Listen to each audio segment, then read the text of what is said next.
সুন্দর রেস্টুরেন্ট, তাও আবার সিলেটও। এই জায়গাটা ইলে মেঘ না থাকলেও মেঘর ফিল পাইবা। ছোটখাটো পার্টি বিয়াও ইকানো হয়। ফ্যামিলি লইয়া ইয়া ঘুরার মতো একটা প্লেস। সারপ্রাইজ পার্টির লাগি সেরা একটা প্লেস।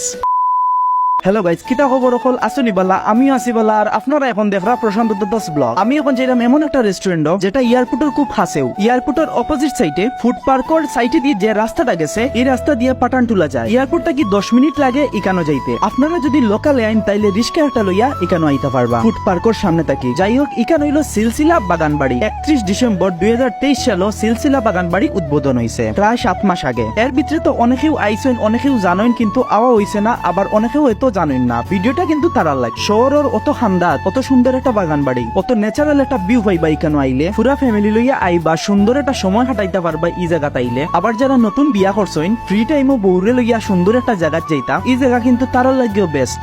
এই বাগান বাড়ির একটা সেরা দিক হইল, আজকে ধরেন খুব গরম লাগে কিন্তু মেঘ নাই, সমস্যা নাই। এখানে কৃত্রিম মেঘের ব্যবস্থাও আছে। পুরা রেস্টুরেন্ট বাক্কা একটা এইরকম ছোট ছোট বোয়ার জায়গা আছে, যেখানে বইলে আপনারা মেঘ না থাকলেও মেঘর ফিল নিতে পারবা। এটা কিন্তু শৌখিন কাপড়ের লাগি উড়া দূরে একটা জায়গা। এখানে কিন্তু বার্থডে পার্টি, বিয়ার অনুষ্ঠান, যে কোনো ধরনের পার্টি এখানে করতে পারবা। যারা ফটো প্রেমী তারাও কিন্তু ফটোশুট করতে পারবা, প্রি ওয়েডিং করতে পারবা। ঢুকার সাথে সাথে কিন্তু একটা জিপ গাড়ি আছে, এখানে আপনারা উঠিয়া চালাইতে পারবা। কথায় আছে না, ছোট মরিচও বেশি জাল। এই জায়গাটা ছোট হইলে কিতা হইলো, এর ভিতরে যেন কতটাও আছে, এখান তো আপনারা দেখতেও পারলা। এখন যে বোয়ার জায়গাটা দেখা, এখানে কিন্তু কৃত্রিম মেঘর ব্যবস্থা করা আছে, মানে শীতের দিনও আপনারা মেঘর ফিল নিতে পারবা। দেন আমি কিছু সময় জিপ গাড়ি চালাই লাইলাম, এরপরে ডাক আইছে, আমরা খানি আইছে। মেনুটা দেখিয়ে আমার কাছে মোটামুটি রিজনেবল লাগছে। আপনারা যে যে এখানে আইসেন, কিলা লাগছে হল এখানে আইয়া অবশ্যই কমেন্টে জানাইবা। আমার তো এখানে আইয়া অনেক ভালো লাগছে, বিশেষ করে তার ব্যবহারটা খুব ভালো। এখন ভিডিওটা যদি সবার দেখা শেষ হয়ে যায়, তাহলে আমরা এখন যাই মুগি বাসা। সকল ভালো থাকুন, সুস্থ থাকুন। আর ভিডিওটা দেখার লাগি 1 কেজি ধন্যবাদ। না সরি, সকলকে অসংখ্য ধন্যবাদ। টাটা, নেক্সট কোনো ভিডিও দেখা হইব।